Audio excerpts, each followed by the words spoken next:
Então vamos lá com mais uma aula. Estamos aqui na nossa segunda aula. E antes de prosseguir, eu só quero falar mais um pouquinho do que a gente falou na primeira aula, na aula anterior, sobre divisão com potências aí, com expoentes, tá? Com notação científica. Então, por exemplo, aqui eu estou dividindo o número 4 vezes 10 elevado a 5 por 2 vezes 10 elevado a 2. Como que eu faço essa divisão? Bom, a regra é a seguinte, uma vez estamos trabalhando com notação científica, então aqui a minha potência ela tem a base 10, então tá tranquilo. Então eu sempre atento para ver se a base aqui é a mesma. Nesse caso aqui vão ser sempre a mesma. Então o que eu faço? Vou dividir os dois números que multiplicam a potência, então 4 dividido por 2, bom, 4 dividido por 2 é 2, está aqui. E agora o que eu faço? Bom, eu mantenho a base que é o 10, e como é uma divisão, eu subtraio os expoentes, então vai ficar 5 menos 2, está aqui, ó, 5 menos 2 é 3. Então a divisão desse número é 2 vezes 10 elevado a 3. Aqui é outro exemplo, agora eu vou dividir 0,6, vou dividir por 3 vezes 10 elevado a menos 2. Primeira coisa, para ficar mais fácil a divisão, eu vou escrever esse 0,6 em notação científica, que a gente já aprendeu. Então, 0,6 é a mesma coisa que 6 vezes 10 elevado a menos 1, perfeito? Então, eu vou dividir 6 por 3, dá 2. 10 a menos 1 dividido por 10 a menos 2, escrevo a base 10 e vou subtrair os expoentes. Então, ó, menos 1, menos... Só que aqui, ó, é menos 2. Então, menos com menos dá mais. Então, vai ficar menos 1 mais 2. Menos 1 mais 2 é 1. Então a resposta vai ser 2 vezes 10 elevado a 1, que é a mesma coisa que 20, perfeito? Agora aqui eu tenho uma multiplicação. Então é 1,5 vezes 10 ao quadrado vezes 2 vezes 10 elevado a 3. Da mesma forma que eu fiz com divisão, eu vou multiplicar os termos que multiplicam aqui a potência 10, tá? Então 1,5 vezes 2 dá 3. Como agora é uma multiplicação de termos, eu vou somar os meus expoentes. Então, 10 ao quadrado vezes 10 à terceira, eu copio a base 10 e somo. 2 mais 3. 2 mais 3 é 5. Então, quanto que dá isso daqui? 3 vezes 10 elevado a 5. Tá bom? Então, são regrinhas que a gente vai usar bastante aí. Então, vamos para a nossa segunda aula. E essa aula é uma aula sobre energia e unidades de medida. Espero também que não seja uma aula muito longa, tá?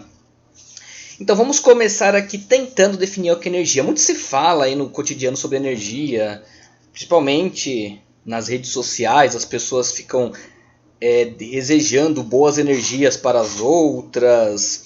Fala-se muito em energia, alto astral, essas coisas, mas fisicamente não tem significado algum que essas pessoas estão falando. O que é energia? A gente vai trabalhar com energia durante o curso aí, tá bom? Mas para tentar definir energia, algo que é difícil de ser feito, eu vou recorrer aí, na verdade, a uma analogia. Para quem é da física, vai com certeza reconhecer essa analogia, porque é uma analogia que foi descrita por Richard Feynman em seu famoso livro, né?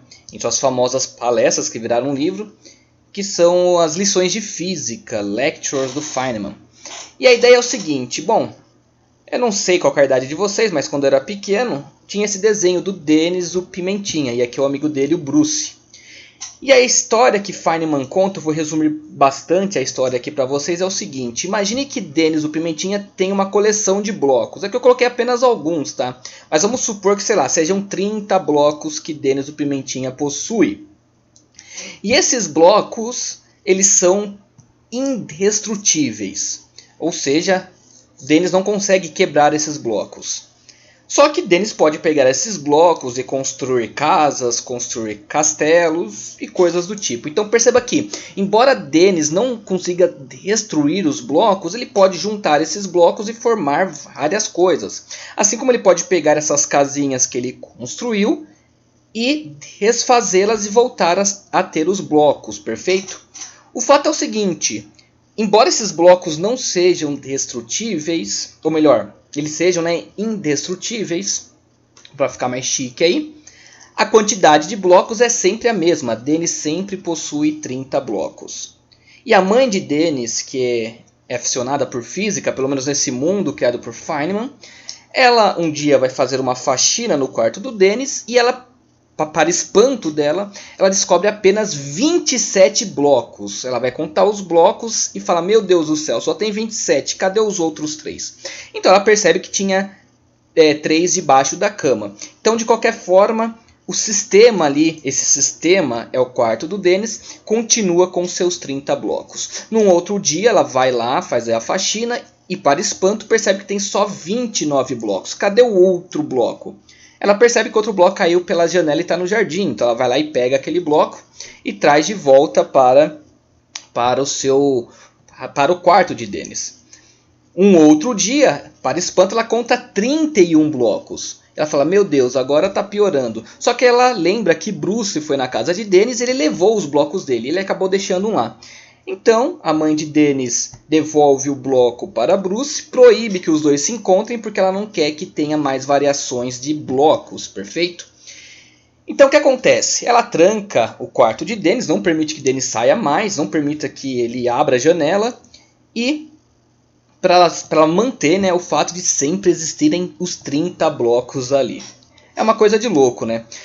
Até que um dia ela chega e percebe que estão faltando 5 blocos. Só que ela olha debaixo da cama, não encontra, e ela percebe que tem um baú de brinquedos e o baú de brinquedos está fechado. Quando ela vai abrir o baú de brinquedos, o Dennis fala que ela não pode fazer isso. Ela não entende por quê, mas provavelmente ela acha que o filho está escondendo os blocos ali dentro. O que ela faz? Ela pesa a caixa de brinquedos quando estão faltando os blocos. No dia seguinte ela volta para o quarto do Dennis, vê que os 30 blocos estão ali e ela pesa de novo a caixa de brinquedos, ela tem um valor diferente. Então como que ela faz isso? Bom, por que ela fez isso, né? Porque ela sabe que quando estiver faltando blocos, basta ela pesar o valor da caixa de brinquedos e tirar a diferença com o valor pesado quando a caixa de brinquedos estava sem os blocos. E ela vai conseguir descobrir quantos blocos tem ali, perfeito? Pessoal, a história vai além, tá? Mas eu vou parar por aqui. O que tem que ficar claro é o seguinte, a energia é como os blocos do Dennis. Nós podemos usar os blocos, podemos usar a energia para construir coisas e modelar essas coisas. Casinhas, castelos, pontes. E nós não podemos destruir esses blocos aí. A energia, da mesma maneira, nós não conseguimos destruir a energia, mas nós conseguimos usá-la para diferentes fins. Okay? Nós dizemos que a energia pode ser convertida em outro tipo de energia. Essa é a analogia com os blocos de Dennis. E se nós olharmos para o sistema que estamos trabalhando como sendo o quarto do Dennis, então num sistema, e uma vez que a mãe de Dennis fechou o quarto, o sistema fechado impede que tenha blocos sendo inseridos no sistema ou blocos sendo perdidos por sistema. Então o quarto fechado do Dennis indica um sistema fechado, e esse sistema fechado implica que a energia, ou seja, a quantidade de blocos, sempre se conserva. Então o que é energia? Eu não sei, mas posso dizer que é algo que sempre vai se conservar. Pelo menos por hora, vamos assumir essa definição de energia. Assim como os blocos de Dennis não podem se perder e não podem ser somados mais blocos ali, Bruce foi expulso da casa de Dennis, a mesma coisa é com energia.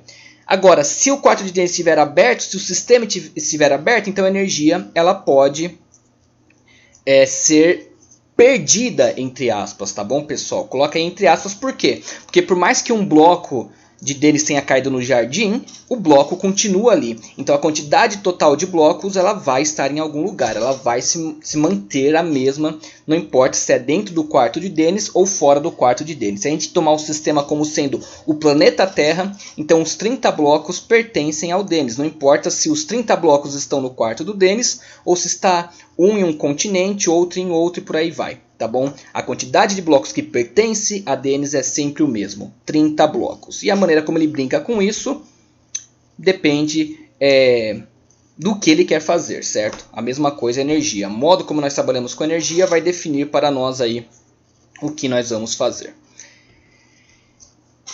Então, o que eu posso dizer é que não existe uma área da física que não trabalhe com algum tipo de energia. Na mecânica que nós estamos estudando aqui, nós temos uma energia associada ao movimento, que nós vamos encontrar lá um pouco mais para frente. Quando chegar em eletricidade, nós vamos nos deparar com a chamada energia elétrica e energia magnética. Vamos estudar a termodinâmica e veremos que o calor, vocês conhecem, pelo menos isso também está no ditado popular, assim como energia, também é uma forma de energia, tá? Energia física aqui. A luz, aquilo que nós chamamos de luz, é uma forma de energia, energia luminosa.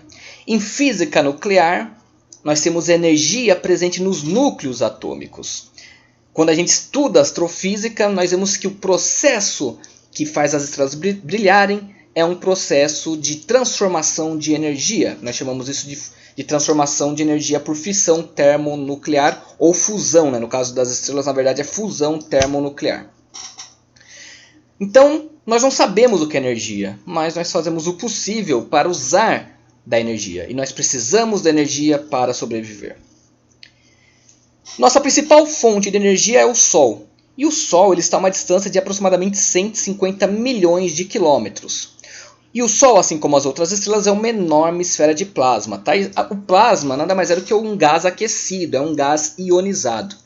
A temperatura na superfície da nossa estrela, do Sol, é aproximadamente 5.500 graus centígrados. Já no núcleo, essa temperatura ultrapassa os 15 milhões de graus centígrados. Vamos estudar isso melhor lá em termodinâmica. Enquanto o nosso planeta possui um diâmetro em torno de 12 mil quilômetros, o diâmetro do Sol ele chega a quase 1.400.000 quilômetros. Só para vocês terem uma noção de tamanho como a nossa estrela ela é grande, tá? Comparada a nós. Lembra lá da aula 0, para quem assistiu a aula 0, vai se lembrar do tamanho das estrelas. Então o que acontece? Como eu falei, o brilho emitido pelas estrelas, e o nosso Sol é uma estrela, é dado pelos processos de fusão termonuclear. Basicamente, são núcleos do elemento hidrogênio sendo transformados em núcleos do elemento hélio. E outros elementos também, como o lítio, berílio, tá bom? Eles também são formados aí. Na verdade, pessoal, todo elemento da tabela periódica ele tem uma origem que vem lá do espaço. Até o ferro, por exemplo, se você olhar a tabela periódica, até o elemento do ferro ele é formado devido a esses processos de fusão. O nosso Sol não chega a formar ferro, mas estrelas maiores elas formam ferro através desse processo de ir agrupando os átomos. Já os outros átomos, né, os outros elementos químicos maiores que o ferro, também surgem em estrelas, mas quando essas estrelas explodem em eventos chamados de supernovas, tá bom? Vou tomar uma água aqui, acho que eu não vou nem pausar o vídeo porque não é necessário. E bebam água e lavem as mãos, ainda mais que eu estou gravando isso daqui durante a epidemia do coronavírus, né? Bom, então, por que eu falei, né, que o Sol ele é a nossa principal fonte? Aqui eu vou parafrasear o Paul Ehrlich, né, que eu falei, que é o nosso livro texto aí. A luz solar ela faz com que a água dos rios evapore, faz com que a água dos mares e dos lagos também evapore.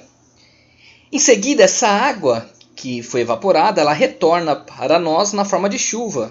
E essa chuva, por sua vez, né, ela flui para os rios e para as represas, onde nós vamos usar, né, esse fluxo de água para gerar eletricidade para as nossas casas. Como a gente faz isso? Vamos deixar lá para o curso de eletromagnetismo. A água que precipita, né, que é a chuva, ela volta a ser aquecida por conta do Sol e aí esse ciclo recomeça. É o que a gente chama de ciclo da água, que envolve também a transpiração por parte dos seres vivos, como a gente pode ver aqui na imagem. Então, a primeira coisa que a gente pode ver é que o Sol aquece a água e a gente usa esse movimento das águas para obter energia elétrica. Se não fosse energia elétrica, não estaria gravando isso daqui para vocês. Agora, isso que é interessante, toda energia que utilizamos no dia a dia, ela provém do Sol. Só fica de fora a energia proveniente de usinas nucleares, porque as usinas nucleares elas provêm de energia gerada pela fusão termonuclear. Todo o resto de energia provém do Sol, tá? Até mesmo a energia que nós obtemos do petróleo, do carvão, do gás natural e da queima de madeira são devido ao Sol. Uma vez que esses produtos aí, eles se originam da fotossíntese, que nada mais é que o processo pelo qual as plantas absorvem energia solar. Então as plantas, por sua vez, elas vão servir de alimento para outros seres vivos que vão proporcionar energia para que ocorram todos os seus metabolismos. Até mesmo a energia eólica, a energia do movimento aí das massas de ar, né, do vento, é devido à existência do Sol.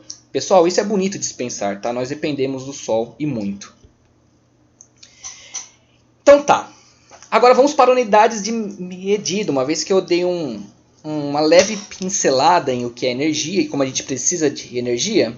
Eu falei que a física inteira estuda energia, né? Sempre vai ter energia associada ali a alguma frente da física. Então, para nós estudarmos essas formas de energia, nós precisamos de algumas unidades de medida. E essas unidades que nós vamos adotar por enquanto aqui no nosso curso de mecânica são as unidades fundamentais. E quais são elas?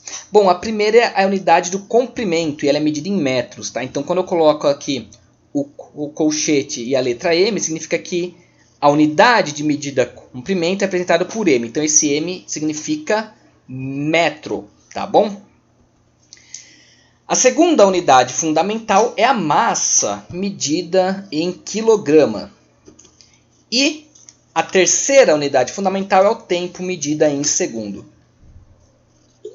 Então, essas três são as unidades fundamentais. E elas têm esse nome porque a partir delas nós conseguimos derivar outras unidades, tá bom? Essas unidades seguem o chamado sistema internacional. Porque é o seguinte, para comprimento existem outras unidades. Por exemplo, centímetro, quilômetro, polegada, jarda. Lá nos Estados Unidos eles gostam de falar em milhas, né? Só que fica chato ter tanta unidade para escrever a mesma coisa. Então, a unidade que vale no mundo inteiro é essa daqui, tá? Representada pelo metro, M. Da mesma forma, massa. Nós temos quilograma, nós temos gramas, nós temos toneladas, onças e por aí vai. Aqui a gente usa a unidade de quilograma. E o tempo tem um monte, né? Segundos é o que a gente usa, minuto, hora, dia, mês, ano e por aí vai. A unidade fundamental é o segundo. Então, olha só. Um exemplo de unidades, de outras unidades de medida que provém dessas daí. Eu posso pegar uma figura geométrica, tá bom? Que tem um lado medindo M e outro lado medindo M. Por que isso? Porque lembra, como eu estou medindo um lado, isso é um comprimento. Então a unidade de comprimento é M, certo? É o metro. Então, como que eu calculo a área de um objeto? É lado vezes o lado. Como um lado é medido em metro e o outro lado é medido em metro, então vai ficar M vezes M, M ao quadrado.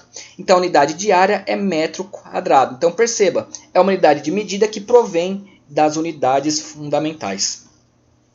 Outro exemplo da geometria é o volume de um objeto. Então, eu meço o volume de um objeto com comprimento, com largura e com altura, tá? Então, é metro vezes metro vezes metro, dá metro cúbico. Então, a unidade de volume é metro cúbico. Uma unidade importante que a gente vai ver talvez na próxima aula é o que a gente chama de velocidade. O que é essa velocidade? É comprimento por tempo, perfeito? Então, o comprimento é medido em metro, tempo é medido em segundo. Então, a unidade de velocidade é metro por segundo. Pessoal, lembra da aula anterior lá que a gente pode mudar a base de uma potência e inverter o expoente, né? Se o expoente é positivo, passa a ser negativo. Foi o que eu fiz aqui, tá? Metro por segundo, se eu inverter o segundo, ele vai vir para cima. Então, o expoente dele, que aqui é 1, como eu inverti a base, ele fica menos 1. Então, metros por segundo é a mesma coisa que metro segundo a menos 1. Essa é uma unidade muito usada na linguagem científica. Então, se você vê isso, metro vezes segundo a menos 1 é a mesma coisa que metros por segundo. Outra unidade muito importante é a densidade. No caso aqui eu estou falando de densidade volumétrica, porque existe a densidade superficial e a densidade linear. Mas no caso geral, o que nos interessa é a densidade volumétrica. E ela é obtida pela massa dividida pelo volume. Bom, pessoal, massa é uma unidade fundamental, é o quilograma. O volume ele é em termos da unidade fundamental do comprimento, ou seja, metros ao cubo. Então, a densidade quilograma dividido por metro ao cubo. De novo, se eu jogar o metro para cima, eu vou inverter o expoente, vai ficar quilograma vezes metro a menos 3. Então, a unidade de densidade é quilograma por metro cúbico, ou quilograma vezes metro a menos 3. Perfeito? Mais um exemplo é a aceleração, também uma unidade importante que a gente vai estudar e vai ver praticamente o curso inteiro aí. Aceleração é velocidade por tempo. Agora perceba, pessoal, velocidade nós já definimos como sendo metro por segundo. Então é metro por segundo dividido por segundo. Isso é a mesma coisa que metro por segundo ao quadrado Ou, de novo, né, jogando o denominador para cima, metro vezes segundo a menos 2, inverto expoente. Como que cheguei em metro por segundo ao quadrado? Repara o seguinte, pessoal, imagine que aqui seja uma fração, metro dividido por segundo, e essa fração está dividida por segundo. Então eu posso colocar segundo dividido por 1, né, que dá a mesma coisa. Então vai ficar uma fração dividida por outra fração. Então a regra é o seguinte, quando eu tenho uma fração AB dividida por uma fração CD, a regra para eu trabalhar com isso é o seguinte, eu escrevo a primeira fração do jeito que ela é, ó, A dividido por B, e vou multiplicar pelo inverso da segunda fração, D sobre C. A segunda fração não era C sobre D, então o inverso dela é D sobre C. Então é A vezes D, AD, dividido por B vezes C, BC. Foi o que a gente fez aqui, ó. Metro por segundo, eu inverto o segundo, então qual que é o inverso do segundo? 1 sobre segundo. Então vai ficar metro vezes 1, segundo vezes segundo. Metro vezes 1 é metro, segundo vezes segundo é segundo ao quadrado. Maravilha? Bom, então nós chegamos aqui numa parte importante da matéria, e essa aqui é uma das partes mais interessantes, mais importantes, que é a análise dimensional. Essa análise dimensional eu peço que vocês prestem bastante atenção como ela é feita. E se possível vão escrevendo junto aí, ou assistam o vídeo depois, escutem primeiro e depois vocês façam comigo. Para dar um exemplo de análise dimensional, eu quero o seguinte problema. O tempo de queda, que eu vou chamar de T de um objeto, quando abandonado de uma altura h, depende de quais fatores? Por exemplo, aqui, né, no desenho feito por essa Lana aqui, está apresentado, né, a história da maçã caindo na cabeça de Newton. Essa história talvez seja uma lenda, mas todo mundo conhece, né? A maçã caiu na cabeça de Newton, Newton descobriu como funciona o universo. Olha que maravilha. Tá, então imagina a maçã caindo aqui na cabeça de Newton, né? Ela vai demorar um tempo para atingir a cabeça de Newton. A questão é, quanto tempo ela vai demorar para atingir a cabeça de Newton? Então, quais são os fatores que vão influenciar no tempo de queda? Então, vamos lá. Primeira coisa que eu posso pensar é o seguinte. O tempo de queda depende da altura, certo? Quanto maior a altura, mais tempo demora para o objeto cair ao chão. Então, o tempo é proporcional a esse símbolo aqui, ó. É símbolo de proporcionalidade, beleza? Proporcional à altura elevado a A. O que é esse elevado a A? Pessoal, esse expoente A, ele vai me dizer o quão a altura influencia no tempo de queda. Então, se A for grande, quer dizer que a altura influencia bem. Se A for zero, quer dizer que a altura não influencia em nada. É basicamente essa a ideia, tá bom? Então, quanto tempo de queda é influenciado pela altura? Beleza, então acho que vocês concordam comigo, né? A altura depende do tempo de queda. Ou melhor, o tempo de queda depende da altura. Quanto maior a altura, mais tempo demora para cair. Se eu solto um objeto de 1 centímetro, ele vai chegar no chão rápido. Se eu solto esse objeto de 10 centímetros, ele vai demorar um pouco mais. Se eu solto de 10 metros, ele vai demorar um pouco mais e assim por diante. Eu posso pensar que ele depende da massa também. Por quê? Bom, se você parar para raciocinar, se eu soltar uma pena e uma bola de chumbo da mesma altura, qual que vai cair antes? Se você fizer experimento no seu quarto, você vai ver que a bola de chumbo cai antes, ela tem mais massa, certo? Então, aparentemente, o tempo de queda depende da massa.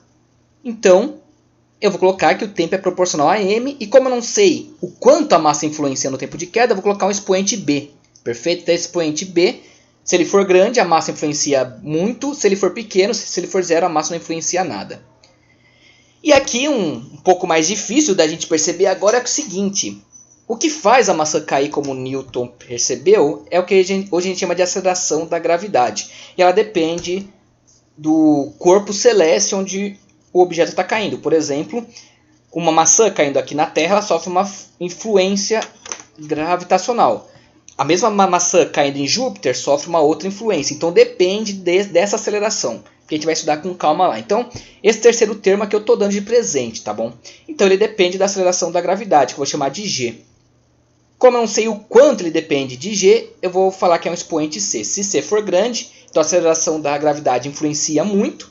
Se C for zero, a aceleração da gravidade ela não influencia. Perfeito?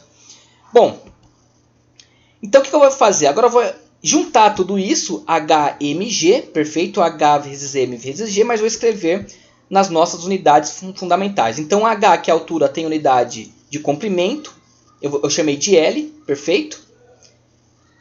Em física, comprimento a gente costuma representar por L. A massa do objeto eu mantive como m, perfeito? E a aceleração, lembra, a aceleração, vamos voltar aqui rapidinho. A aceleração é massa não, desculpe, é comprimento, é metro por segundo ao quadrado. Então, comprimento eu chamei de L, então é L por tempo ao quadrado. Tempo eu estou chamando de T, perfeito? Então aqui, ó, L por tempo ao quadrado. Então o L está elevado a A aqui, porque a altura está elevado a A. A massa está elevado a B, porque a massa está elevada a B. Esse L está elevado a C e esse T está elevado a 2C, justamente porque a aceleração ela tem o segundo elevado ao quadrado, perfeito? Então aqui é tempo elevado a 2C. Tá, o que eu quero saber é o quanto cada uma dessas coisas influencia. Então, para isso, eu tenho que calcular o A, o B e o C. Então, devemos encontrar os valores de A, B e C. E como a gente vai fazer isso? Pessoal, é só seguir a igualdade. O que tem do lado esquerdo tem que ser igual ao que tem do lado direito. Só isso. O que tem do lado esquerdo? O tempo. O que tem do lado direito? Um monte de coisa. Mas como do lado esquerdo só tem o tempo, do lado direito eu só posso ter o tempo. Perfeito? De novo, vou avisar. Se vocês escutarem alguém gritando, é minha sobrinha, tá? Que ela não para. Então, eu tenho que ter somente o tempo desse lado. Então, o primeiro termo fácil da gente sumir é a massa. Por quê? Porque repare que a massa ela aparece só ela aqui. O comprimento aparece em parzinho, ó, tem os dois comprimentos. Já a massa aparece sozinha, então eu tenho que sumir com ela. Como que eu faço para sumir com ela? Basta eu assumir que B é zero. Se eu falar que B é zero, vai ficar m elevado a zero, m elevado a zero é 1, pronto, a massa sumiu. Então, pessoal, essa é a primeira coisa importante. O tempo de queda não depende da massa do objeto. Então, o que eu falei antes, se você jogar uma pena e uma bola de ferro da mesma altura, pessoal, elas têm que chegar ao mesmo tempo no chão. Por quê? Porque o que a gente viu para a nossa análise dimensional, que é o que estamos fazendo, é que o tempo depende da massa. Perfeito? Vocês podem até ver aí no YouTube, colocar um vídeo chamado queda livre, pena e bola de boliche. E vocês vão ver o que acontece. Bom, perfeito, sumi com a massa, já sei que B é zero. O que falta? Sumir com L. Então, eu tenho que sumir com esse A e com esse C de alguma forma. Ou não, né? Porque o meu T também depende do C. Mas repara o seguinte, eu tenho L elevado a A e L elevado a C. Pessoal, no começo dessa aula, lembra, se eu multiplico as potências iguais, eu somo os expoentes. Então, eu posso escrever o L e somar A com C, perfeito? Então, é isso que eu vou fazer. A mais C ele tem que dar zero. Por que A mais C ele tem que dar zero? Justamente porque eu não tenho L desse lado.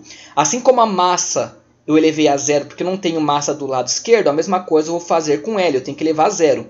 Só que como o L está elevado a mais C, então a mais C tem que ser zero. Perfeito? Bom, o problema é que eu não sei quanto que vale A e não sei quanto que vale C. O que eu vou fazer agora? Esse T elevado a 2C eu vou passar ele para cima, tá? Então, quando eu passo ele para cima, eu estou invertendo ele, eu vou inverter o expoente. Então, de 2C vai para menos 2C.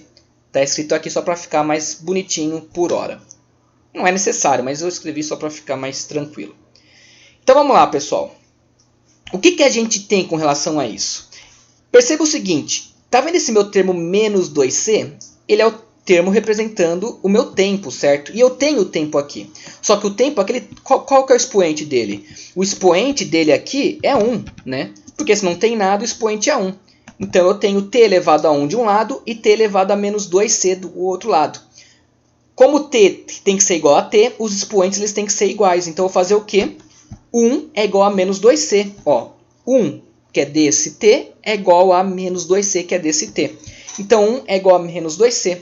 Isolando c, eu tenho que c é igual a menos meio. Perfeito? Pronto, se eu descobrir o c, eu posso descobrir o a. Lembra que a mais c era igual a zero? Então, se eu sei o valor de c, que é menos meio, então a menos meio é igual a zero, a é igual a meio. Pronto, pessoal, já descobri quanto que vale a, quanto que vale b e quanto que vale c. O que eu vou fazer agora? Vou jogar na minha fórmula inicial. O m sumiu, né? Porque o b vale 1, o b ele vale 0, então vai ficar m elevado a 0, que é 1. Então não preciso escrever ele. Então vou voltar para essa minha equação aqui, escrever o valor de a e o valor de c. Então vai ficar desse jeito, ó. L elevado a a, então é L elevado a meio. L elevado a c, o c vale menos meio, então vai ficar menos meio. E t elevado a 2c vai ficar 2 vezes menos meio. Perfeito? É isso daqui que eu tenho. Agora lembra, pessoal, o L dividido por t ao quadrado é minha aceleração g. E o meu L é minha altura H. Então eu vou pegar essa minha expressão e vou reescrever ela nas letras que eu tinha anteriormente. Então o meu tempo é T, ele é proporcional a H elevado a meio. Lembra, o meu H é minha altura, então ó, L elevado a meio vai ficar H elevado a meio. Perfeito? H elevado a meio. E minha aceleração da gravidade, L sobre T ao quadrado, ela está elevado a menos meio. Tá bom? Então vai ficar G elevado a menos meio. O que eu posso fazer? Eu vou pegar esse G a menos meio e vou aplicar aquela regrinha de inverter a base. Então eu vou jogar o G para baixo, vai ficar que o tempo é proporcional a H elevado a meio, vezes 1 sobre G elevado a meio. Ó. Eu inverti a base do G, então eu tornei o expoente dele positivo. Tá bom? E olha só, eu tenho H elevado a meio vezes 1 sobre G elevado a meio, então isso é a mesma coisa que H dividido por G, os dois elevado a meio. Tá bom, pessoal? Como eu tenho o mesmo expoente para os dois, eu posso escrever a divisão deles e colocar um expoente geral aqui entre parênteses. Perfeito? E isso é a mesma coisa que raiz quadrada de H dividido por G. Por que isso? A regra aqui é o seguinte, pessoal. Se eu tenho uma base elevada a um expoente e esse expoente é uma fração, aqui a fração é m sobre n, eu posso transformar essa fração numa raiz. Então como que vai ficar a raiz? Raiz enésima de a elevado a m. Beleza? Então aqui ó, não era 1 sobre 2. Beleza? Então vai ficar o quê? Raiz quadrada, porque ó, o meu n nesse caso vale 2. Então é raiz quadrada de 2, ou melhor, raiz quadrada de h sobre g, ambos elevado a 1. Porque ó, o termo aqui dentro do parênteses vai elevado a m. Perfeito? E quanto que é meu m aqui? É 1. Vai ficar raiz quadrada de h sobre g. Tá bom? Então, isso me fornece essa expressão. E como esse g, pessoal, essa aceleração da gravidade é uma constante, como a gente vai aprender mais pra frente. Então, se eu estou na Terra, basicamente esse g não vai alterar. Só se você for querer ir mais além aí nos seus estudos, você vê que o g ele muda dependendo da posição que você está na Terra. Mas podemos considerar aqui que esse g ele é constante. Então, se o g é constante, ele vai ser sempre o mesmo, então eu posso concluir que o tempo de queda depende exclusivamente da altura, tá bom? Então, olha só que interessante, pessoal. Se eu for medir o tempo de queda de um objeto, não importa que objeto seja esse. Se eu jogar um elefante e se eu jogar uma pena da mesma altura, o tempo que eles vão demorar para cair é o mesmo. Por quê? Porque se eles estão na mesma altura, então o tempo é o mesmo. Porque o tempo depende exclusivamente da altura. E essa é a grande sacada que nós temos que ter aqui. A pergunta que eu quero fazer é o seguinte. Se você fizer na sua casa e pegar uma folha de papel, tá?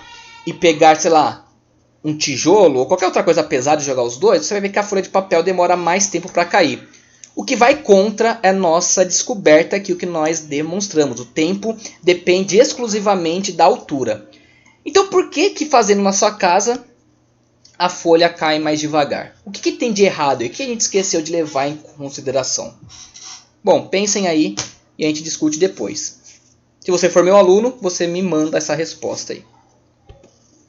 Então, para terminar nossa aula, eu quero falar rapidamente sobre o argumento de escala. E rapidamente porque eu não vou dar muitas explicações. Esse argumento de escala apenas vai ajudar vocês a responderem as perguntas finais da aula.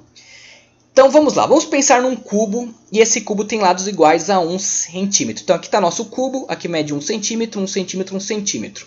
Bom, se eu olhar para a área da secção transversal do cubo, ou seja, se eu cortar o cubo aqui e olhar a área formada, a área vai ser um quadrado de lado 1 e 1. Então, a área da secção transversal, como a gente sabe, né, nós vimos nessa aula, área é lado vezes lado. Então, cada lado mede 1. Então, a área aqui é 1 centímetro quadrado. E o volume? Como nós vimos também, o volume é lado vezes lado vezes lado. Então, o volume aqui é 1 centímetro cúbico. Perfeito? Então, repara que para esse caso, a relação de área para volume é 1 para 1. Não tem problema. Agora, o que eu vou fazer?